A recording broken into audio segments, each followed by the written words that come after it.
మంచిది. దేవుని వాక్యాన్ని ధ్యానం చేద్దాం. యోవేలు గ్రంథం 2వ అధ్యాయం 12వ వచనం నుండి కొన్ని మాటలు మనం చదువుదాం.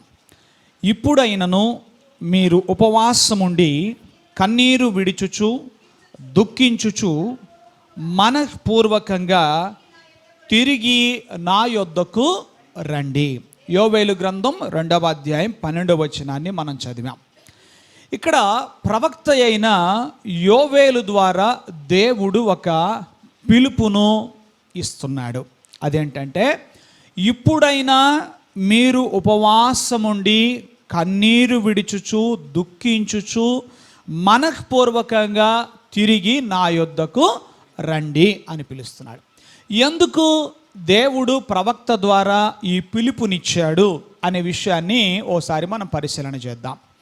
ఈ యోవేలు గ్రంథము యొక్క చారిత్రక నేపథ్యమును గురించి మనం ఆలోచన చేస్తే, యూదా దేశములో ఒకానొక సమయమందు ఓ గొప్ప తెగులు సంభవించింది. అదేమిటంటే, దేశములో ఉన్న పంట పొలములన్నిటినీ కూడా మిడుతల దండు ఆక్రమించి పచ్చనిది అంటూ ఏమీ మిగలకుండా కొద్ది గడియలలోనే పంట మొత్తాన్ని కూడా నాకివేసేసింది. ఓ భయంకరమైన విపత్తు దేశం మీదకి వచ్చి పడింది. ఆ విపత్తు దేశం మీదకి వచ్చినప్పుడు ప్రవక్త ద్వారా దేవుడు సందేశాన్ని పంపిస్తున్నాడు. మనం ఆలోచన చేసినప్పుడు దేవుడు ఈ విధమైన తెగుళ్లను గురించి ముందుగానే వారికి హెచ్చరించడం జరిగింది. దేవుడు వారికి అనుగ్రహించిన ధర్మశాస్త్రములో ద్వితీయోపదేశకాండం 28వ అధ్యాయం 42వ వచనములో ఈ మాట ఉంది: మిడుతల దండు మీ భూమిని ఆక్రమించుకుంటుంది, సమస్తము కూడా మీ పంటను తినివేస్తుంది అనే మాట దేవుడు ముందుగానే ఈ ప్రజలకు తన ధర్మశాస్త్రం ద్వారా తెలియపరచడం జరిగింది. అంటే చట్ట ప్రకారం వాళ్ళ మీద తీర్పు దిగి వచ్చింది. ఎందుకనగా వారు దేవుని ఆజ్ఞలకు కట్టడలకు అవిధేయులైన కారణం చేత వాళ్ళ మీదకు తీర్పు దిగొచ్చింది. అయితే విపత్తు వెంబడి దేవుడు తన ప్రవక్తను పంపించి సందేశాన్ని వినిపిస్తున్నాడు. దేవునికి స్తోత్రం కలుగునుగాక. అలాగే 2వ అధ్యాయం ప్రారంభంలో మీరు చూస్తే, సియోను కొండ మీద బాకా ఊదండి అని యోవేలు గ్రంథంలో మనం చూస్తున్నాం. బాకా ఊదే పని ఎవరిది అంటే యాజకులది. సంఖ్యాకాండములో యాజకులకి కొన్ని బాధ్యతలు అప్పగించబడ్డాయి. అదేంటంటే, వారు బాకానాదము చేయాలి. బాకాలు ఊదటం, కొమ్ము ఊదడం అనేది వేరు వేరు సందర్భాల్లో. కొన్నిసార్లేమో యుద్ధమునకు బయలుదేరవలసిందిగా బాకా ఊదేవారు. కొన్నిసార్లేమో అందరూ సమకూడి సమాజముగా రండి అని పిలుపునివ్వడానికి బాకా ఊదేవారు. ఇప్పుడు ఊదబడినటువంటి బాకా దేని కొరకు అని అంటే, ప్రజలందరూ కూడా సమీపించి సమాజముగా కూడి ప్రార్థన చేయడానికి. దేవునికి స్తోత్రం కలుగునుగా. దేవుడు ఒక పిలుపునిస్తున్నాడు, రండి అంటున్నాడు. ఇప్పుడైనను మీరు ఉపవాసముండి కన్నీరు విడిచుచు దుఃఖించుచు మనఃపూర్వకంగా తిరిగి నా యొద్దకు రండి. అంటే ఇప్పుడైనా అనే మాట ఎందుకు మాట్లాడాల్సి వచ్చింది అంటే, వాళ్ళు మనఃపూర్వకంగా ప్రార్థన చేసి చాలా రోజులైంది. ఏంటి చెప్పండి? మనఃపూర్వకంగా ప్రార్థన చేసి చాలా రోజులైంది. అంటే యాజకులు బలులు అర్పిస్తున్నారు, అవన్నీ నార్మల్గా జరిగిపోతున్నాయి. కానీ ప్రార్థన, మనస్సు నిలిపి ప్రార్థన చేసి చాలా కాలమైంది. ఓకే, కన్నీటి ప్రార్థన చేసి చాలా కాలమైంది. అందుకనే పిలుపు ఏంటంటే, ఇప్పుడైనా అంటే ఇంతటి దుస్థితి మీకు సంభవించినప్పుడైనా మీరు ఉపవాసముండి కన్నీరు విడుస్తూ ప్రార్థన చేయాలి అని చెప్పి దేవుడు తన ప్రవక్త ద్వారా పిలుపునిస్తున్నాడు. మీరు బైబిల్ గ్రంథంలో ఏ ప్రవచన గ్రంథం చదివినా, ఏ ప్రవక్త గ్రంథం చదివినా, యెషయా మొదలుకొని మలాకీ గ్రంథం వరకున్న ప్రవక్తల గ్రంథాలు దేన్ని చదివినా, ప్రతి ప్రవచన గ్రంథములో కూడా దేవుడు తన ప్రవక్తల ద్వారా చేసిన పని ఏమిటంటే, వారి మీదకు వచ్చిన శిక్ష కానీ, వారి మీదకు రాబోతున్న శిక్ష కానీ ఎందుకు వస్తుందో, ఎందుకు వచ్చిందో వివరిస్తాడు. దేవునికి స్తోత్రం. ప్రవక్తల ద్వారా దేవుడు చేసే పనేంటి? వచ్చిన శిక్ష కానీ రాబోతున్న శిక్ష కానీ, కొన్నిసార్లు శిక్ష రాబోయే ముందు ప్రవక్తలను పంపించాడు, కొన్నిసార్లు శిక్ష వచ్చిన తర్వాత ప్రవక్తలను పంపించాడు. ఏమిటి రెండింటికి తేడా ఏంటంటే, కొన్నిసార్లు ప్రజలు ఎలా ఉంటారంటే, శిక్ష రాబోతుంది అనే ప్రకటన చేశామనుకోండి, వచ్చినప్పుడు చూద్దాం. ఎలా ఉంటారు చెప్పండి? కొంతమంది తీరు ఎలా ఉంటుంది, శిక్ష రాబోతుంది అని చెప్తే వచ్చినప్పుడు చూద్దాం అని. కొంతమంది శిక్ష వచ్చిన తర్వాత దేవుని తట్టు తిరగరు, ఆ శిక్షలో నుండి, ఆ శ్రమలో నుండి తప్పించుకోవడానికి వేరు వేరు మార్గాలని వెతుకుతూ ఉంటారు. అయితే రెండు సందర్భాలలో కూడా దేవుడు ప్రవక్తలను పంపించి ప్రజలు తన తట్టు తిరగాలి అనేది ఆయన మాట్లాడుతూ వచ్చాడు. దేవుని పిల్లలారు గమనించండి, అనాది నుండి అంటే ఈ సృష్టిలో మానవాళి తాము ఎదుర్కొంటున్న ప్రకృతి వైపరీత్యాలు దైవోగ్రత అని వారు గ్రహిస్తున్నారు, కానీ నిజదేవుని తట్టు తిరగడంలో విఫలమైపోతున్నారు. ఉదాహరణకి మనం చూస్తే ప్రజలు నదులకు పూజలు చేస్తున్నారు, ప్రజలు సముద్రాలకు పూజలు చేస్తున్నారు. నేను చాలా కాలం క్రితం పేపర్లో ఓ వార్తను చూశాను. ఓ భీకరమైనటువంటి తుఫాను చేత మరి కొట్టబడినప్పుడు ఆ ప్రాంత ప్రజలందరట సముద్ర తీరానికి వెళ్ళి సముద్రానికి పూజలు చేస్తున్నారట. దేనికి చెప్పండి? దేనికి? శాంతించమని. ఎవరిని శాంతించమని? సముద్రుడా దయచేసి శాంతించవయ్యా అని అంటున్నాడు. అయితే సముద్రము శాంతించడం తన చేతిలో ఉందా? నది శాంతించడం తన చేతిలో ఉందా? లేకపోతే తుఫాను ఆగడం ఎవరి వశమై ఉంది? దేవుని బిడ్డలారా గమనించండి, సృష్టమును పూజించుట మాని సృష్టికర్త వైపు తిరగవలసిన అవసరత ఉంది. బైబిల్లో మాటలు మీరు చదివితే ఆయన ఆజ్ఞను నెరవేర్చు తుఫాను అనే మాట ఉంటుంది. కీర్తనలలో కీర్తనాకారుడు ఏమని కీర్తిస్తాడు? దేవుని ఘనపరుస్తూ తుఫానును ఉద్దేశించి మాట్లాడుతూ, ఆయన ఆజ్ఞను నెరవేర్చు తుఫాను ఆయన ఆజ్ఞను నెరవేరుస్తుంది. ఏమండి, ప్రకృతి వైపరీత్యాలు కలిగిన వేళ సృష్టికర్త అయిన దేవుని తట్టు తిరగాలి. ఆమేన్. శ్రమ కలిగిన వేళ మనము మన శ్రమలో దేవుని వైపుకు మళ్ళాల్సినటువంటి అవసరత ఉంది. దేవునికి స్తోత్రం. శ్రమలు మనలను దేవుని వద్దకు నడిపించేవిగా ఉండాలి. చూద్దాం, జెఫన్యా గ్రంథములో ఉన్న మాటను కూడా మనం చూస్తే 2వ అధ్యాయం 1 నుండి కొన్ని మాటలు చదువుదాం. సిగ్గుమాలిన జనులారా కూడి రండి, పొట్టు గాలికి ఎగురునట్లు సమయము గతించుచున్నది, విధి నిర్ణయము కాక మునిపే, యెహోవా కోపాగ్ని మీ మీద రాకమునిపే, మిమ్మును శిక్షించుటకై యెహోవా ఉగ్రత దినము రాకమునిపే కూడి రండి అని అంటున్నాడు. చూడండి, ఇక్కడ యోవేలు ప్రవక్త ఏమో శ్రమ కలిగిన తరువాత, విపత్తు కలిగిన తరువాత ఇప్పుడైనా ప్రార్థన చేయండి అంటున్నాడు.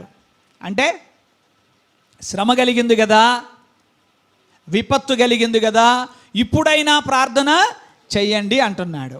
మరి జెఫన్యా ఏమంటున్నాడు?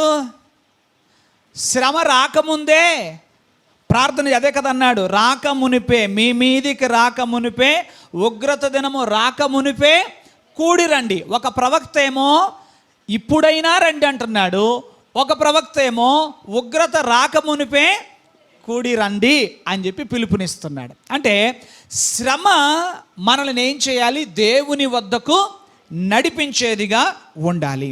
ఆయన వద్దకు మనము చేరి వచ్చి ప్రార్థన చేసినప్పుడు మనం చదువుతాం కదా, ఒకవేళ ఆయన ఉగ్రత దినమున మీరు దాచబడుదురు అని అన్నాడు. దేవునికి స్తోత్రం కలుగును గాక. హల్లెలూయా.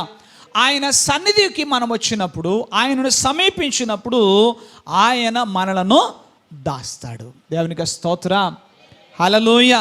మనము తిరిగి వచ్చినప్పుడు ఆయన మనలను కరుణించే దేవుడై ఉన్నాడు. లేఖనములో మనం అదే చూస్తాం. ఇప్పుడైనా మీరు రండి, మీ దేవుడైన యెహోవా కరుణ వాత్సల్యములు గలవాడు, శాంతమూర్తి, అత్యంత కృపగలవాడు అని చెప్పి. కానీ చాలా సందర్భాలలో శ్రమ ఎదుర్కొన్నప్పుడు చాలామంది చేసే పని ఏంటంటే ఆ శ్రమకు ఎవరో కారణమని నిందిస్తాం. ఇప్పుడు సహజంగా మనం ఏం చేస్తాం చెప్పండి, ధరలు పెరుగుతున్నాయి అనుకోండి, ఎవరిని తిడతాం ఇంట్లో కూర్చుని? ఎవరిని తిడతా ఉంటాం చెప్పండి? ప్రధానమంత్రిని తిట్టేవాళ్ళు కొంతమంది, ఒకవేళ కొంతమంది ఆయన అభిమానులు ఉంటారు. ఎవరు అభిమానులు? ప్రధానమంత్రి అభిమానులు ఉన్నారనుకో వాళ్ళు ముఖ్యమంత్రి గారిని తిడతారు. ముఖ్యమంత్రి గారి అభిమానులు ఉన్నారనుకోండి, అసలు ఇదంతా ఈయన తప్పేం కాదంట, అంతా ఎవరు తప్పంట? ఆ పై ఆయన తప్పంట. మొత్తానికి కలిగిన శ్రమకు ఎవరో ఒకరు కారణమని నిందించడం ద్వారా చాలామంది ఏం చేస్తారంటే సాంత్వన పొందుతారు. ఇది నా వలన కలిగింది కాదు, మరి ఎవరి వలనో కలిగింది అని చెప్పి. కొన్ని కుటుంబాల్లో మనం చూస్తే ఇంట్లో వాళ్ళందరూ కూడా ఎవరిని అంటుంటారంటే ఆ కుటుంబ యజమానిని తిడతా ఉంటారు, ఇదంతా ఈయన వల్లనే జరిగింది. మరికొంతమంది ఇంట్లో ఉన్నటువంటి ఆడవాళ్ళని తిడతారు, అంతా నీ వల్లనే జరిగింది. ఇలా ప్రతిసారి శ్రమ కలిగినప్పుడు ఎవరో ఒకరిని ఏం చేస్తూ ఉంటారు? నిందిస్తూ ఉంటారు. కానీ ఇక్కడ ప్రభు పిలుపునిస్తున్నాడు ఏంటంటే శ్రమ కలిగిన వేళ మీరు కూడి రండి. ఇప్పుడు ఈ దేశ ప్రజలందరూ ఏం చేయాలి? రాజుగారిని తిట్టాలి. మిడతలు రాకుండా చుట్టూ కూడా ఏమైపించవచ్చు? ఫెన్సింగ్ వేయించవచ్చుగా, లేకపోతే పైన నెట్ ఏర్పాటు చేయొచ్చుగా. ఏం ఏర్పాటు చేయాలట? అంతేగాని వీళ్ళు మాత్రం దేవుని తట్టు తిరిగి ప్రార్థన చేయాలి. ఇక్కడ మీరు చూస్తే యోవేలు అందరికీ పిలుపునిస్తున్నాడండి. యాజకులను పిలుస్తున్నాడు, అధికారులను పిలుస్తున్నాడు, సామాన్య ప్రజలను అందరినీ కూడా తాను పిలుస్తున్నట్లుగా మనం లేఖనంలో చూస్తాం. జకర్యా గ్రంథంలో ఉన్న మరొక మాటను చూస్తే మరి శ్రమకు ప్రతి ఒక్కరు కూడా బాధ్యత వహించి ప్రార్థన చేయాలని ఉందండి. 12వ అధ్యాయం 12వ వచనం చదువుదాం. దేశ నివాసులందరూ ఏ కుటుంబమునకు ఆ కుటుంబముగా ప్రలాపింతురు. దావీదు కుటుంబీకులు ప్రత్యేకంగాను, వారి భార్యలు ప్రత్యేకంగాను, నాతాను కుటుంబీకులు ప్రత్యేకంగాను, వారి భార్యలు ప్రత్యేకంగాను. ఇవాళ మనం చూస్తే ప్రత్యేకముగాను ప్రలాపిస్తారు అని ఉంది. అంటే ఓ కుటుంబం మీదకి ఓ సమస్య వచ్చి పడినప్పుడు ఆ ఇంటిలో అందరూ ఏం చేయాలట? ఎవరికి వారు ప్రత్యేకంగా ప్రార్థన చేయాలి. ప్రభువా, ఇది నా విధేయత వలన వచ్చిందేమో, ఇది నా విధేయత వలనే కలిగిందేమో ప్రభువా అని ఎవరికి వారు ప్రత్యేకంగా ప్రార్థన చేయాలి. హల్లెలూయా. పిల్లలు కూడా ప్రార్థన చేయాలి. నా వాక్యం కూడా చూపిస్తాను మీకు. ఎవరు ప్రార్థన చేయాలి? పిల్లలకు పిల్లలు, స్త్రీలకు స్త్రీలు, పురుషులకు పురుషులు ఏం చేయాలట? శ్రమ దినమున ప్రతి ఒక్కరూ బాధ్యత వహిస్తూ ప్రార్థించాల్సిన అవసరత ఉంది. దేవునికి స్తోత్రం. అదే జకర్యా గ్రంథములో మనం చూసేది ఏంటంటే శ్రమ దినమున ప్రతి ఒక్కరు కూడా ప్రలాపించేవారుగా ఉండాలి, పశ్చాత్తాపపడేవారుగా ఉండాల్సినటువంటి అవసరత ఉంది. మొదటి విషయం మనం నేర్చుకుంటున్నాం. 4 విషయాలు ఈ రోజున మనం ప్రత్యేకంగా ఈ లేఖన భాగముల నుంచి జ్ఞాపకం చేసుకుందాం. నెంబర్ 1, మొట్టమొదటిది ఏంటంటే శ్రమ మనలను దేవుని వద్దకు నడిపించేదిగా ఉండాలి. దేవునికి స్తోత్రం కలుగును గాక. శ్రమ కలిగిన వేళ మరెవరునో నిందించుకుంటూ కాలయాపన చేయొద్దు. అందుకని అన్నాడు, సిగ్గుమాలిన జనులారా, సమయము పొట్టువలే గతించుచున్నది, మీరు కూడి నా యొద్దకు రండి అని అన్నాడు. ఆమేన్. దేవునికి స్తోత్రం. రెండవది మనం చూస్తే శ్రమ కలిగిన వేళ ప్రతి ఒక్కరూ బాధ్యత వహించాలి. ప్రతి ఒక్కరు కూడా బాధ్యత వహిస్తూ పశ్చాత్తాపపడాలి. అందుకనే మనం ఇందాక చదివిన యోవేలు గ్రంథంలో మీరు చూస్తే అక్కడ 15వ వచనం నుంచి ఈ విధంగా మనం చదువుతాం. సియోనులో బాకా ఊదండి, ఉపవాస దినం ప్రతిష్ఠించండి, వ్రత దినం నియమించండి, జనులను, ఇప్పుడు నిదానంగా చూడండి, జనులను సమకూర్చండి, సమాజ కూటం ప్రతిష్ఠించండి, పెద్దలను పిలువనంపించండి, చిన్నవారిని స్తన్యపానము చేయు బిడ్డలను తోడుకుని రండి, పెండ్లి కుమారుడు అంతఃపురములోంచి రావాలి, పెండ్లి కుమార్తె గదిలో నుంచి రావాలి. అంటే ఎవరికైనా మినహాయింపు ఉందా చెప్పండి? ఎవరికైనా మినహాయింపు ఉందా చెప్పండి? కొత్తగా పెళ్ళైన జంటలే వాళ్ళు ఎందుకులే? ఉందా? పెండ్లి కుమారుడు ఎక్కడి నుంచి రావాలట? పెండ్లి కుమార్తె రావాలి, పెండ్లి కుమారుడు రావాలి, పెండ్లి కుమార్తె రావాలి, జనుల పెద్దలు రావాలి, జనులు రావాలి. ఎవరు రావాలట? స్తన్యపానము చేయువారు కూడా రావాలి. చిన్న పిల్లలు, పసి పిల్లలు కూడా రావాలి. అందరూ కూడా, అంటే బాలింతలు కూడా రావాలి. దేవునికి స్తోత్రం. మనకైతే ఏంటి చెప్పండి, ప్రార్థనా కూటం ఏదైనా ప్రకటించామనుకోండి, అన్నీ కూడా ఏం కావాలి చెప్పండి, మాట్లాడరేంటండి, ఏం కావాలి చెప్పండి, రిలాక్సేషన్స్ కావాలి. ఏం కావాలి, రిలాక్సేషన్స్ కావాలా వద్దా, మినహాయింపులు కావాలి. బలహీనులకు మినహాయింపు కావాలి, వృద్ధులకు మినహాయింపు కావాలి. నాకు అదే అర్థం కాదు. చాలాసార్లు చూస్తాం, ఏదైనా వివాహం అనుకోండి, అమ్మాయి బాలింతు కదా అమ్మా, నువ్వు పెళ్ళికి వద్దులే అమ్మ, ఇంట్లో కూర్చోమంట, బాలింత ఊరుకుంటుందా చెప్పండి? అంటే నా పిల్లోడిని ఎవరు ఎత్తుకోవాల్సిన అవసరం లేదు, నేనే ఎత్తుకుంటాను, ఆయన పెళ్ళికి మాత్రం వచ్చేదే అంటారు. ఎందుకంత ఆవేశం, ఎందుకంత ఆయాసం, దేనికి? ఏమన్నావు నిన్ను? బాలింతో కదమ్మా, చెప్పు, బాలింతో కదా తల్లి, పెళ్ళికి నలుగురిలోకి వస్తే కొంచెం అసలుకే కరోనా మొన్న వద్దు కదా, ఇబ్బందిగా ఉంది, వద్దులేమ్మా అని చెప్పి అంటే ఆగుతారా చెప్పండి? పోనీ పెద్దోళ్ళని, అమ్మా అక్కడంట ఏసీ హాల్ అంటమా, ఏమా పెళ్ళికి ఏసీ హాల్ అంటమా, అసలుకే నీకు ఈ మధ్య ఊరుకూరినే ఎలర్జీ వచ్చేస్తుంది, చల్లగాలికి నువ్వు కానీ లోపల కూర్చున్నావు అంటే లేనిపోయింది, మరి ఇదవుద్దేమో, మొన్ననే హాస్పిటల్ నుంచి వచ్చావు అంటే, ఏమిరా నిన్ను చిన్నప్పుడు కొడుక, నిన్నన్నిటికీ తీసుకుపోయా, ఇవాళ కొద్దిగా నాకు ఇదేందని చెప్పి ఏం చేస్తున్నావు, దానికి నువ్వు వద్దు దీనికి నువ్వు వద్దు అంటున్నావే, నీకు అంత ఇదిగా అంటు, నువ్వు పక్కకు బా, నేను వస్తా. ఎక్కడికి వస్తావు? ఎందుకంత ఆయాసం? మరి ప్రార్థనకు వచ్చేసరికి ఏంటి, అయ్యా మరే కళ్ళు సరిగా కనబట్టలేదయ్యా, ఆ మెట్లేట్ ఎక్కడప్పుడు ఎక్కడన్నా కొంచెం అటు ఇటు తూలేదన్న పడతాను, ప్రార్థనకు నువ్వు పోమ్మా, అమ్మా ప్రార్థన నువ్వు ఇంటి దగ్గర, మరి నేను ఉండి ఏం చేస్తాను, అదే మళ్ళీ బట్టలు ఆరేస్తున్నావు కదా, అవి కొంచెం మరి ఏదన్నా తడుస్తాయేమో, అదంతా నేను చూసుకుంటూ ఉంటా, కానీ నువ్వు వెళతావా ప్రార్థనకు? నువ్వు అమ్మ ప్రార్థనకి వెళ్తే తల్లి నువ్వు మంచిగా పోయిరా నాన్న. ఏం మాటలవి? దేవుని పిల్లలు గమనించండి, ఇప్పుడు మనం చదివిన వాక్యంలో ఎవరెవరిని రమ్మన్నాడండి, ఎవరిని రమ్మని, అందరూ వ్రత దినము. ఏ దినం ఇది? వ్రత దినము. వ్రతం అంటే ప్రత్యేకించుకొని దేవుని సన్నిధిలో ప్రార్థన చేయడానికి ఉపవాస దినము. దేవునికి స్తోత్రం కలుగునుగా. వ్రత దినము, అందరూ రావాలి. దేవుని పిల్లలారా, లేఖనములో మీరు చూస్తేనండి, ఎన్నో చోట్ల ఇలా పసిపిల్లలను కూడా తీసుకొచ్చి ప్రార్థన చేసిన సందర్భాలు ఉన్నాయి. యెహోషాపాతు కూడా ఏమని పిలుపునిచ్చాడో తెలుసా? పిల్లలతో శిశువులతో అందరూ రండి, కూడి వచ్చి ప్రార్థన చేద్దాం. దేవునికి స్తోత్రం. కుటుంబ సమేతంగా తరలిరండి, ప్రార్థన చేద్దాం. యెహోషాపాతు పిలుపునిచ్చాడు, ప్రార్థన చేశారు, గొప్ప జయం ఆ రోజున వచ్చింది. ఈ రోజున యోవేలు పిలుపునిస్తున్నాడు, ఏమనంటే అందరూ కూడి రండి. ఎందుకంటే ప్రతి ఒక్కరు కూడా బాధ్యత వహించి ప్రార్థన చేయాలి. దేవునికి స్తోత్రం, హల్లెలూయా. ప్రతి ఒక్కరూ బాధ్యత వహించి ప్రార్థన చేయాలి. శ్రమకు అందరూ కూడా బాధ్యత వహించాలి. ఒకళ్ళ మీద ఒకళ్ళు నేరం మోపుకోవడం, ఒకళ్ళ మీద ఒకళ్ళు నింద మోపుకోవడం కానే కాదు. శ్రమ దినమున ఖచ్చితంగా ప్రతి ఒక్కరూ బాధ్యత వహించి ప్రార్థించాలన్నాడు. అంతేకాదండి, మరొక వాక్యం కూడా ఇక్కడే మనం చూస్తాము. అదేమనంటే, మీరు వస్త్రములు కాక అనే మాట ఉంది చూడండి, 13వ వచనములో. తాను చేయనుద్దేశించిన కీడును చేయక పశ్చాత్తాపపడును గనుక మీ వస్త్రములను కాక మీ హృదయములను చింపుకొని ఆయన తట్టు తిరగండి. ఆమేన్, హల్లెలూయా. ఏమిటట? మీ వస్త్రములు కాక మీ హృదయములను చింపుకొని ఆయన తట్టు తిరగండి. అంటే పశ్చాత్తాపం ఎలాంటిదిగా ఉండాలి? లోతైనదిగా ఉండాలి. పై పశ్చాత్తాపం కాదు.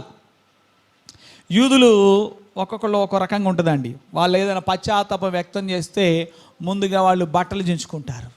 బట్టలు చించుకోవడం ద్వారా వాళ్ళు ఏం చేస్తారు?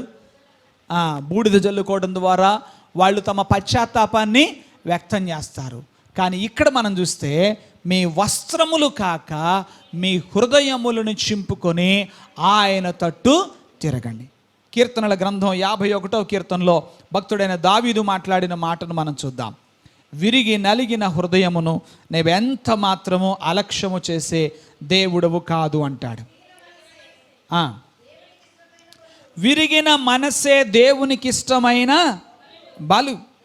దేవా, విరిగి నలిగిన హృదయమును నీవు అలక్ష్యము చేయవు. దేవునికి స్తోత్రం. విరిగి నలిగిన హృదయంతో ప్రార్థన చేస్తే దేవుడు మనలను ఎంత మాత్రము అలక్ష్యము చేయడు. 3 విషయాలు ప్రధానంగా ఇక్కడ నొక్కి చూపిస్తున్నాడు యోవేలు. ఇప్పుడైనా రండి అంటున్నాడు. ఆమేన్. మించిపోయింది ఏమీ లేదు. ఇప్పుడైనా రండి అని ఆ పిలుపునకు స్పందించి ముందుకు రావాలి. రెండోది, శ్రమకు బాధ్యత వహిస్తూ ప్రతి ఒక్కరు కూడా పశ్చాత్తాపడాలి. మూడవది, ఆ పశ్చాత్తాపము లోతైనదిగా ఉండాల్సిన అవసరం ఉంది. దేవునికి స్తోత్రం కలుగునుగా. హల్లెలూయా, హల్లెలూయా. పోయిన వారమే మీకు ఒక పాఠం నేర్పించాం. పోయిన వారం అంతకుముందు వారం అనుకుంటాను. ఏంటది? The injuries men do us should drive us to God అని చెప్పి. అంటే మనుషులు చేసే గాయాలు మనలను దేవుని సన్నిధికి నడిపించాలి అని చెప్పి. అని చెప్పండి. మనుషులు చేసే గాయాలు మనలను దేవుని సన్నిధికి నడిపించాలి. ఎంతమంది ఆచరణలో పెట్టారు? ఎంతమంది ఆచరిస్తున్నారు? ఏమని? గాయాలు చేస్తే ప్రతిగా గాయాలు చేయటం, దాడి చేస్తే ప్రతిగా దాడి చేయడం. అది మానేసి గాయపరచబడినప్పుడు, మాట రూపేణైనా క్రియ రూపేణైనా గాయపరచబడినప్పుడు మరి ఎవరితో సంప్రదించక, మరి దేనితో సంప్రదించక నేరుగా దేవుని సన్నిధిలోకి వెళ్ళి, ప్రభువా నాకు గాయమైంది అని అడగగలమా? ఇప్పుడు సోదరి సరిత తన కుమారుడి కుక్క కాటు చేత గాయపడ్డాడు కదా. గాయపడినప్పుడు 10 మంది దగ్గరికి వెళ్ళి ఏం చేస్తే బాగుంటుందో వదినా, లేకపోతే అక్క ఏం చేయమంటావు అని 10 మంది దగ్గర విచారించి డాక్టర్ దగ్గరికి వెళితే బాగుంటుందా, లేకపోతే నేరుగా వైద్యుని దగ్గరికి వెళితే బాగుంటుందా? చెప్పండి, ఏది బెటర్గా ఉంటుంది? సపోజ్ అనుకుందాం, గాయమైంది అనుకోండి. గాయమైంది, ఎవరి దగ్గరికైనా వెళ్ళామనుకోండి, గాయమైందా, ఏది ఏ కుక్క దా నాకు చూపించురా అని అంటే, అప్పుడు సరిత ఏం చేయాలి? ఆ పిల్లోడిని అక్కడ కూర్చోబెట్టి, ఏదో ఒక మెట్టు మీద గట్టు మీద కూర్చోబెట్టి, దాక్క నీకు చూపిస్తానని ఆ కుక్కను చూపించడానికి గల, ఇదేనా అమ్మాయి? ఇదేట్రా, దీని సంగతి వాళ్ళు చూద్దాం, నువ్వు కర్ర పట్టుకొని నేను కర్ర పట్టుకుంటా, దీని అంతు చూద్దాం ఇవాళని చెప్పి ఆ కుక్క ఎమ్మడబడ్డారనుకోండి, ఈలోపు ఏమవుద్దో చెప్పండి నాకు. పిల్లవాడికి మేలు జరుగుతుందా, కీడు జరుగుతుందా? వాడు ఓవర్ బ్లీడ్ అయ్యి ఏమైనా జరిగే ప్రమాదము ఉంది. లేదు, ఇంకొకరి దగ్గరికి వెళ్ళి ఇంకేదో సలహాకు వస్తే వాళ్ళు ఇంకేదో చేస్తే, అది ఏమీ కాదు కానీ నేను చెబుతున్నాగా, అసలు దీని గురించి ఏమీ అవసరంలా, అలా అయినప్పుడు ఫలానా ఏదో ఆకు తీసో లేదా ఇంకోటి చేసో చెయ్యని అన్నారనుకోండి, అది చేస్తే ఇంకేమవుతుంది? ఇంకేం ఇన్ఫెక్షన్ అవ్వచ్చు, మరింత హాని జరగవచ్చు. కానీ గాయమైనప్పుడు వెంటనే ఏం చేస్తున్నాం? వైద్యుని దగ్గరకు వెళితే ఆ గాయమునకు ఎలా కట్టుకట్టాలో, అది ఎలా నయమవ్వాలో ఆయన దాన్ని చూస్తాడు. అలాగే మనం ఏం చేయాలంటే, మన మనసునకు గాయమైనప్పుడు మనం నేరుగా దేవుని యొద్దకు వెళ్ళాలి. వెళ్ళినప్పుడు ఆయన గాయాన్ని ఆయన వైద్యుడు మాత్రమే కాదు, ఆయన అనేక రోల్స్ ఉన్నాయి. దేవుడు చెప్పండి, ఆయన వైద్యుడు మాత్రమే కాదు, న్యాయాధిపతి. ఎవరు చెప్పండి? ఇప్పుడు సరిత హాస్పిటల్కి వెళితే కొడుకుకి కట్టుకట్టారు, కానీ ఆ కుక్క సంగతి ఎవరు చూస్తారు? మరి దాని సంగతి ఎవరు చూస్తారు? చెప్పండి. మనము దేవుని సన్నిధిని పంచాయతీ వాళ్ళు పట్టించుకోకపోవచ్చు, కానీ ప్రభు దగ్గరకు మనం శ్రమలో వెళ్ళినప్పుడు ఆయన వైద్యుడు మాత్రమే కాదు, నీ గాయాన్ని కట్టడం మాత్రమే కాదు, నిన్ను గాయపరిచిన వారి సంగతి కూడా ఆయన చూస్తాడు. దేవునికి స్తోత్రం. నీ గాయాన్ని కడతాడు, నిన్ను గాయపరిచిన వారి సంగతి కూడా ఆయన చూస్తాడు. కానీ చాలాసార్లు మనం దేవుని వద్దకు తిన్నగా వెళ్ళం. కానీ ఇక్కడ మనం చూస్తే ప్రభు యోవేలు ద్వారా పిలుపునిస్తున్నాడు. ఈ శ్రమలో మీరేం చేయొద్దు, ఒకరి మీద ఒకరు నిందలు మోపుకోవద్దు. ఇది నీ వల్ల కలిగింది అంటూ అధికారులు నిందించినా ప్రయోజనం లేదు, రాజులను నిందించినా ప్రయోజనం లేదు, ఎవరిని నిందించినా ప్రయోజనం లేదు. మీరు కూడి నా యొద్దకు రండి. దేవునికి స్తోత్రం. శ్రమ విషయమై ప్రతి ఒక్కరూ బాధ్యత వహించి పశ్చాత్తాపపడండి. పశ్చాత్తాపం ఎలా ఉండాలి? లోతైనదిగా ఉండాలి. దేవునికి స్తోత్రం కలుగును గాక. హల్లెలూయ. ఇలా మనం పశ్చాత్తాపడినప్పుడు మనకు ఒక నిరీక్షణ ఉంది. నిర్గమకాండం 34వ అధ్యాయం 6-7 వచనాలు చదువుదాం. నిర్గమకాండము 34వ అధ్యాయం 6వ వచనం 7వ వచనం చదువుదాం. అతని ఎదుట యెహోవా అతని దాటి వెళ్ళుచు యెహోవా కనికరం, దయ, దీర్ఘశాంతం, విస్తారమైన కృపా సత్యములు గల దేవుడైన యెహోవా. చాలండి. యెహోవా కనికరము, దయ, దీర్ఘశాంతము, విస్తారమైన కృపా సత్యములు గల దేవుడైన యెహోవా. ఈ అధ్యాయం మీరు కనుక జాగ్రత్తగా చూస్తే ఇది ఎప్పుడు వ్రాయబడింది జాగ్రత్తగా గమనించండి. ఈ 34వ అధ్యాయం ఈ సందర్భం ఎప్పుడు ఏమిటి మనం చూస్తే, వాళ్ళు ఇశ్రాయేలు జనాంగము దేవుని దృష్టికి అవిధేయులుగా ఉండి వారు గొప్ప పాపము చేసిన వారుగా 32వ అధ్యాయంలో చూస్తాం. 33వ అధ్యాయంలో దేవుడు తన కోపాన్ని వారి పట్ల వ్యక్తపరిచినట్టుగా కూడా మనం చూస్తాం. కానీ 34వ అధ్యాయంకి వచ్చేసరికి ఆయన కనికరము, దయ, దీర్ఘశాంతం, విస్తారమైన కృపా సత్యములు గల దేవుడైన యెహోవా అని ప్రకటిస్తున్నాడు. అంటే ఇక్కడ మనం నేర్చుకోవాల్సిన విషయం ఏంటంటే, శిక్షించడంలో దేవుడు ఎంతటి న్యాయవంతుడో క్షమించడంలో అంతటి నమ్మకస్తుడు. హల్లెలూయా. అందరు నాతో చెప్తారా? శిక్షించుటలో దేవుడు ఎంతటి న్యాయవంతుడో క్షమించుటలో అంతటి నమ్మకస్తుడు. రెండు దేవుడు, న్యాయవంతుడు, నమ్మకస్తుడు. సరే, దేవుడు ఎలా న్యాయవంతుడండి? వాళ్ళకి చట్టం ఇచ్చినప్పుడు, ధర్మశాస్త్రం ఇచ్చినప్పుడు ఆయన వాళ్ళతో చెప్పాడు ఏంటంటే, మీరు నా ఆజ్ఞలు, మీరు నా కట్టడలు గై కనకపోతే ఐగుప్తీయుల మీద నేను తీర్పు తీర్చినప్పుడు మీరు చూశారుగా. ఐగుప్తీయుల మీద దేవుడు పంపించిన 10 తెగుళ్ళలో ఒక తెగులేంటి? మాట్లాడాలి. ఐగుప్తీయుల మీద దేవుడు పంపించిన 10 తెగుళ్ళలో ఒక తెగులేంటి? మిడతల దండు. సందర్భం ప్రకారం చెప్పాలి. ఏం చెప్పండి? ఒక తెగులేంటి? మిడతల దండు. ఇప్పుడు ఐగుప్తీయుల పంట పొలాలన్నీ మిడతల దండు చేత కప్పబడినప్పుడు, అవన్నీ కూడా నాకివేయబడినప్పుడు ఇశ్రాయేలు ప్రజలు ఏం చేసి ఉంటారు చెప్పండి? మాట్లాడరేంటండి? నువ్వు న్యాయవంతుడు అయ్యా. ఎవరు? న్యాయవంతుడు నాయన. ఎన్నాళ్ళుగా వీళ్ళు మమ్మల్ని ఏం చేశారు? పీల్చి పిప్పు చేసి మా శ్రమనంతా దోచుకొని మమ్మల్ని చాలా కష్టపెట్టారు. నువ్వు ఎంతైనా న్యాయవంతుడు. వాళ్ళ పంట పొలాలన్నీ ఒక్క రాత్రిలో నాకివేయబడితే ఇశ్రాయేలీయులందరూ ఏం చెప్పారు తెలుసా? స్తోత్రం, హల్లెలూయా అని అన్నారు వాళ్ళు. మరి ఇప్పుడు అవే మిడతల దిండు ఎవరి మీదకి వచ్చి పడింది? మనం కూడా అంతే. శ్రమ ఇంకెవరికన్నా కలిగిందనుకోండి, చెప్పండి, మనం ఏం చెప్తాం?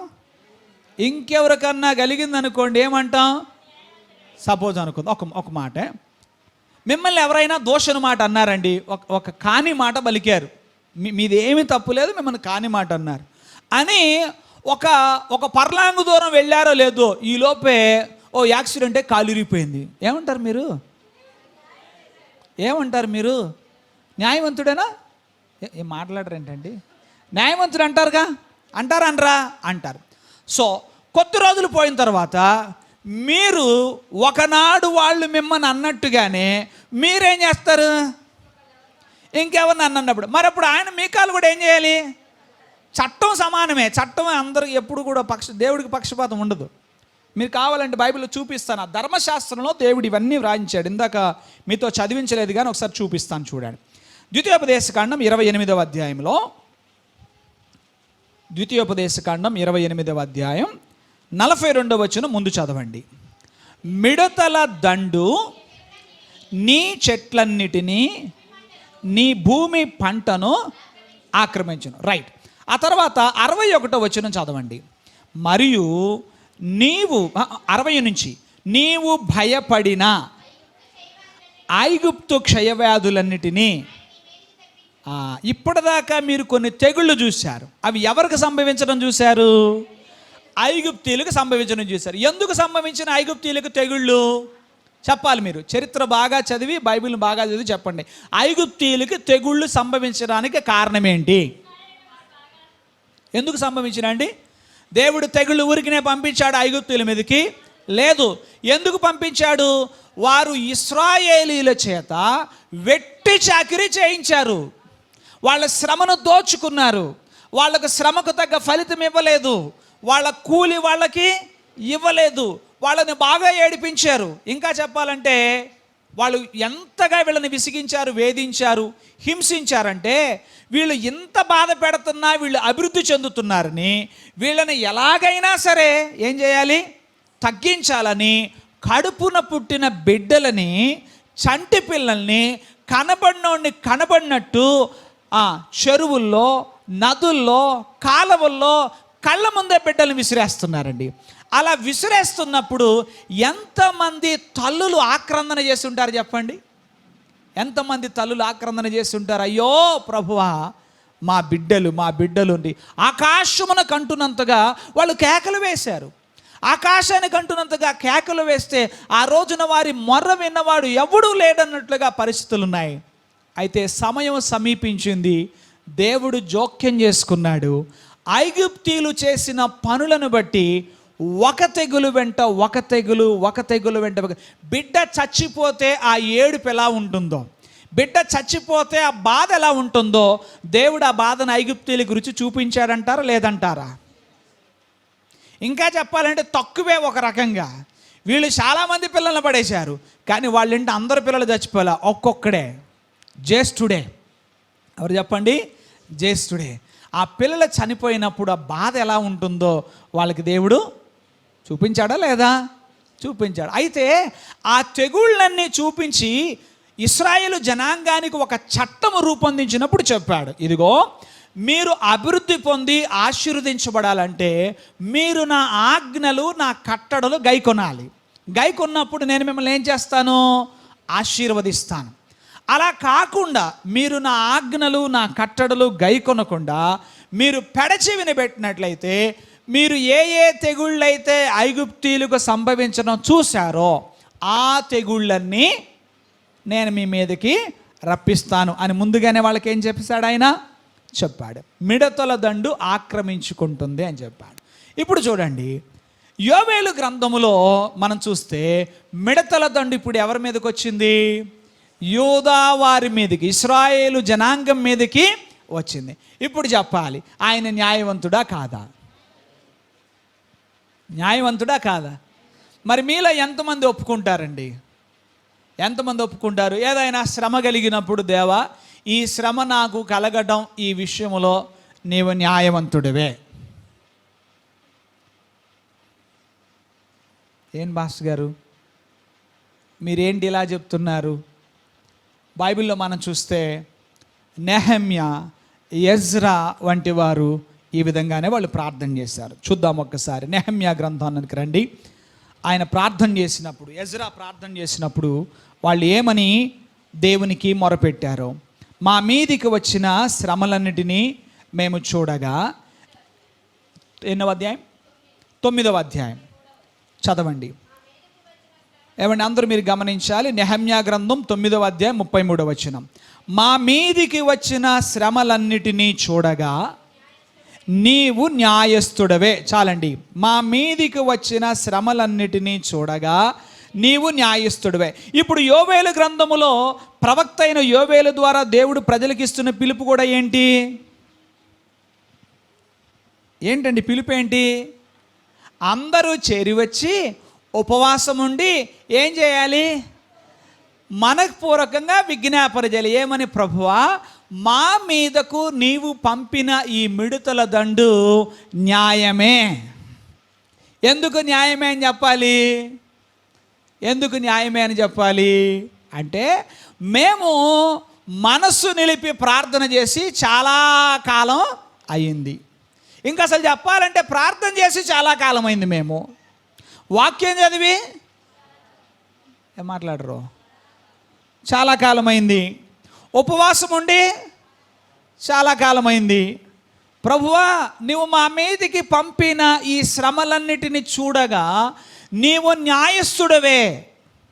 అని నెహమ్యా ఒప్పుకున్నట్టు ఈ యోవేలు గ్రంథములో కూడా ప్రజలందరూ చేరి వచ్చి ఇప్పుడు ఏం చేయాలట చెప్పండి, వాళ్ళందరూ కూడా ఒప్పుకోవాలి. దేవునికి స్తోత్రం. ఒప్పుకున్నప్పుడు దేవుడు ఆయన ఏం చేస్తాడు, తన కనికరం, తన కృప, తన కరుణను వారి పట్ల కనపరుస్తాడు. ఇందాక మనం ఏదో చూచాం, నేను మీతో చెప్పాను, శిక్షించేటప్పుడు దేవుడు ఎంత న్యాయాన్ని పాటిస్తాడో క్షమించేటప్పుడు అంత నమ్మకస్తుడిగా ఉంటాడు. నువ్వు అడగాలే కానీ, దేవునికి స్తోత్రం, నువ్వు నిజముగా ఒప్పుకొని పశ్చాత్తాపడలే కానీ, ఏమండి వస్త్రములు కాక హృదయమును చింపుకొని ఆయన తట్టు తిరగాలే కానీ, విరిగి నలిగిన మనసుతో వేడుకోవాలే కానీ ఆయన నమ్మకస్తుడు. దేవునికి స్తోత్రం. హల్లెలూయా. నిజమే, ఇశ్రాయేలు ప్రజలు దూడబొమ్మను చేసి ఆరాధించినప్పుడు దేవుని కోపం వాళ్ళ మీద మండింది, రైట్. కానీ తర్వాత మోషే వారి పక్షంగా విజ్ఞాపన చేసినప్పుడు మరలా ఆయన ఏమన్నాడు, నీవు పగలగొట్టిన పలకలకు బదులుగా మరి 2 పలకలు చేసుకునే రమ్మన్నాడా, ఇంకా రానే వద్దన్నాడా? రమ్మన్నాడా, రానే వద్దన్నాడా? ఇంతగా దేవుని స్వభావం ఎలాంటిది? మనం తప్పు చేశాం కాబట్టి, పాపం చేశాం కాబట్టి ఇక ఎన్నటికీ ఆయనను చూడటానికి వీలే లేదా? నా ముఖము ఎన్నడూ చూడొద్దని అంటున్నాడా దేవుడు? నాకెప్పుడు ఇక కనబడద్దు అంటున్నాడా దేవుడు? నా ఆయన ఏమంటున్నాడు, నా యొద్దకు మరలి రండి. దేవునికి స్తోత్రం. యోబేలు కూడా అదే పిలుపునిచ్చాడు. ఏమంటున్నాడంటే, ఇదిగో ఒకవేళ ఆయన మనసు తిప్పుకొని పశ్చాత్తాపపడి మీ దేవుడైన యెహోవాకు తగిన నైవేద్యం పానార్పణమును మీకు దీవెనగా అనుగ్రహించును, అనుగ్రహింపడని ఎవడు చెప్పగలడు? దేవునికి స్తోత్రం. వాళ్ళలా ఆయన తట్టు తిరిగి ప్రార్థన చేస్తే ఆయన చేసిన కార్యం 18వ వచనంలో మనం చూస్తాం. అప్పుడు యెహోవా తన దేశమును బట్టి రోషము పూని తన జనుల ఎడల జాలి చేసుకున్నాడు. మరియు యెహోవా తన జనులకు ఉత్తరమిచ్చి చెప్పినదేమనగా, ఇకను అన్యజనులలో మిమ్మను అవమానాస్పదముగా చేయక మీరు తృప్తి పొందునంతగా నేను ధాన్యమును, కొత్త ద్రాక్షారసాన్ని, తైలాన్ని మీకు పంపిస్తానంటాడు. దేశమా భయపడక సంతోషించి గంతులువే, యెహోవా గొప్ప కార్యములు చేసిన. చాలాసార్లు వాగ్దానం కార్డుల మీద ఈ వాక్యం చూసుకొని కొంతమంది వేస్తారండి గంతులు. ఏం గంతులు? దేవుడు నన్ను భయపడద్దు అన్నాడు. ఏం చేయడానికి భయపడద్దు అన్నాడు? నీ పాపములో ఉండి నేను భయపడద్దు అంటున్నాడా? దేశమా భయపడక, దేశమా అన్న పేరు ఇక కనపడదు. ఎవరి పేరు ఎవరికి వస్తే వాళ్ళ పేరు కనపడతా ఉంటుంది. ఏం పేరు కనపడతా ఉంటుంది? శుభాకరం. భయపడక సంతోషించి గంతులు వేయం. ఆయన ఏం చేశాడు? నీ కొరకు గొప్ప కార్యములు చేశాను. తను ఫీల్ అవుతున్నాడు, అందుకే తలదించేశాడు. సరే నేను చెప్పుకుంటాను. గిరి భయపడక సంతోషించి గంతులు వేయి, యెహోవా మన కొరకు గొప్ప కార్యములు చేశాను. అయితే ఎప్పుడండి ఈ వాగ్దానం, ఎప్పుడు మనం స్వతంత్రించుకుంటాం? దేవునికి స్తోత్రం. ఆయన మనలను కరుణిస్తాడు. దేవునికి స్తోత్రం. మనం పశ్చాత్తాప 4 మాటలు నేను మీ ముందుకు తీసుకొచ్చాను. నంబర్ 1, మొట్టమొదటిది, శ్రమలు మనలను దేవుని వద్దకు నడిపించేవిగా ఉండాలి. దేవునికి స్తోత్రం. ఏం చెప్పండి? దేవుని వద్దకు నడిపించేవిగా ఉండాలి. అవి మనల్ని దేవునికి దూరం చేసేవిగా ఉండకూడదు. అవి మనల్ని దేవునికి దూరం చేసేవి కూడా. శ్రమలు మనలను దేవుని వద్దకు నడిపించేవిగా ఉండాలి. రెండవది, శ్రమకు ప్రతి ఒక్కరూ బాధ్యత వహిస్తూ ప్రార్థన చేయాలి. హల్లెలూయా. నాకు తెలుసు కొన్నేళ్లలో పిల్లలు తల్లిదండ్రులను తిడతా ఉంటారు. అస్సలు ఈ రోజున ఇలా ఉండడానికి కారణం ఎవరు? మీరే, మీ వల్లనే ఇదంతా జరిగింది, లేకపోతే అసలు ఎట్టుండేదో అని చెప్పి. నో, ప్రతి ఒక్కరూ బాధ్యత వహిస్తూ పశ్చాత్తాపపడాలి. ప్రభువా, దీనికి నేనే కారణమా? దేనికి? ఈ విధమైన దుస్థితి మా ఇంట కలగడానికి నాది ప్రభువా కారణం. ఒకవేళ నేనే కారణమైతే నన్ను క్షమించు ప్రభువా, నా ప్రవర్తన దిద్దుకుంటానయ్యా అని ఎవరికి వారము ఏం చేయాలి? పశ్చాత్తాపడాలి. దేవునికి స్తోత్రం. నిందించొద్దు. ఎవరు కూడా నిందించేటువంటి సమయం కాదు. ఆమేన్.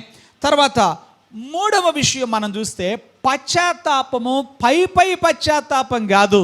పశ్చాత్తాపం ఎలా ఉండాలి? లోతైనదిగా ఉండాలి. లోతైనదిగా ఉండాలి. లోతైన పశ్చాత్తాపం అంటే ఇక నీవు మరలా వెనుతిరగకూడదు. అంత స్ట్రాంగ్గా నువ్వేమవ్వాలి, దేవుని తట్టు తిరగాల్సిన అవసరం ఉంది. మరల మీకు జ్ఞాపకం చేయడం అని కాదు, కానీ దావీదు విషయంలో చూస్తే బత్షెబతో తను చేసిన పాపమే ఆఖరు. ఇక మరల పరస్త్రీ వైపు తను కన్నెత్తు చూసినట్టు కానీ, పరస్త్రీ జోలి పోయినట్టుగా కానీ ఇంకెక్కడా మీరు చూడరు బైబిల్లో. ఎందుకు?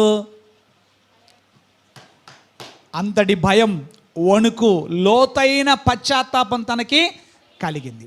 ఆమేన్.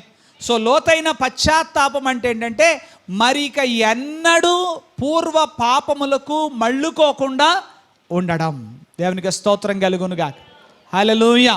తర్వాత 4వ విషయం మనం చూసాం, మనకు ఆదరణ కలిగించే మాట.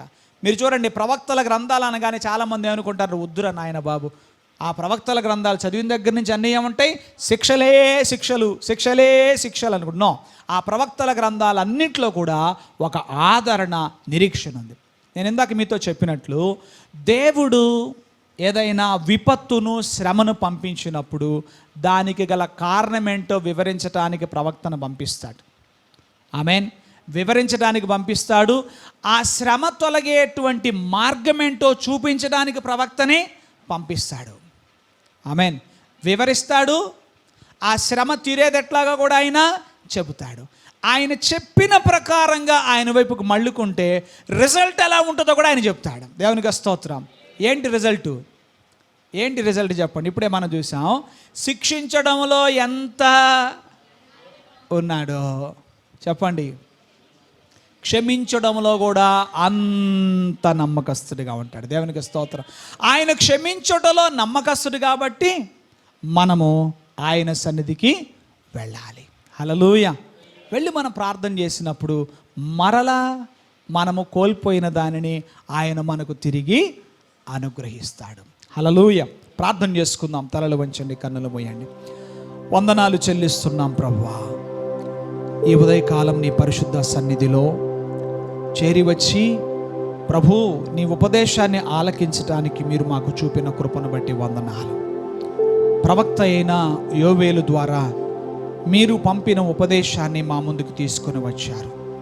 విపత్తు నేపథ్యములో ఉపదేశాన్ని మోసుకొని వచ్చాడు. అయా, కలిగిన శ్రమ ఎందుకు కలిగిందో వారికి వివరించాడు. ఆ శ్రమ కలిగిన వేళ వారు చేయవలసినదేమిటో వివరించాడు, పిలుపునిచ్చాడు. కూడి రండి, మరలి రండి, వ్రతదినము చాటించండి అంటూ ప్రభువా నీకు స్తోత్రాలు. అయ్యా, నీ పిల్లలమైన మా జీవితంలో ఏదేని శ్రమ, ఏదేని సమస్య, ఏదేని శోధనలో మేము ఉన్నప్పుడు ఒకరిపై ఒకరము ప్రభువా నేరారోపణలు, నిందారోపణలు చేసుకునే వారముగా కాక మీ సన్నిధిలో ఎవరికి వారము వ్యక్తిగతముగా బాధ్యత వహిస్తూ ప్రార్థించే కృపను మాకు దయచేయండి. ప్రభువా, నీవు శిక్షించుటలో ఎంతటి న్యాయవంతుడుగా ఉన్నావో క్షమించుటలో నీవు అంతటి నమ్మకస్తుడుగా ఉన్నావు. ప్రభువా నీకు స్తోత్రాలు.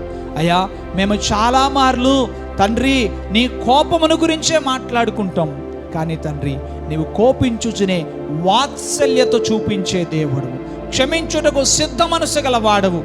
ప్రభువా వాగ్దానం చేశావు, దేశమా భయపడక సంతోషించి గంతులు వేయం, యెహోవా మన కొరకు గొప్ప కార్యములు చేస్తున్నాడని. ప్రభువా మీకు స్తోత్రాలు. నాయనా, ఈ రోజున నీ పిల్లలమని మేమందరము కూడా ప్రవక్త అయిన యోవేలు ద్వారా మీరు పంపిన ఉపదేశాన్ని మా జీవితాలకు అన్వయించుకొని ప్రభువా లోతైన పశ్చాత్తాపముతో మీ వద్దకు మళ్ళుకొని విరిగి నలిగిన హృదయముతో నిన్ను సమీపించడానికి మాకు సహాయం చేయండి.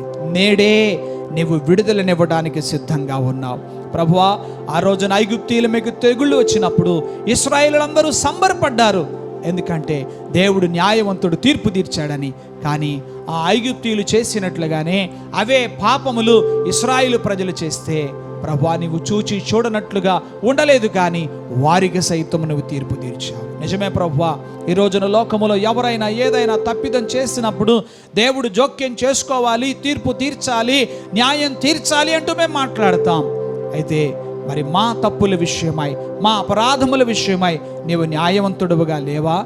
అందుకనే నెహమ్యా అన్నాడు, మా మీదికి వచ్చిన శ్రమలన్నిటిని బట్టి చూడగా నీవు న్యాయస్థుడవే అని ఒప్పుకున్నాడు. ప్రభువా తండ్రి నీకు స్తోత్రాలు. అలాగుని ఎవరమైతే ప్రభువా నీ సన్నిధిలోనికి ఒప్పించబడి వస్తామో అట్టి వారందరినీ కూడా అయా వారున్నటువంటి శ్రమల నుంచి నీవు తప్పించి విడుదలనిచ్చి విజయమిచ్చి ప్రభువా ఆశీర్వదించే దేవుడు ఉన్నాయని నీకు స్తోత్రాలు. వినిన వాక్యం మా హృదయాల్లో నిలిచి మొలచి ఫలించినట్లుగా సహాయం చేయమని యేసు నామమున ప్రార్థన చేసి వేడుచున్నాము తండ్రి. ఆమేన్.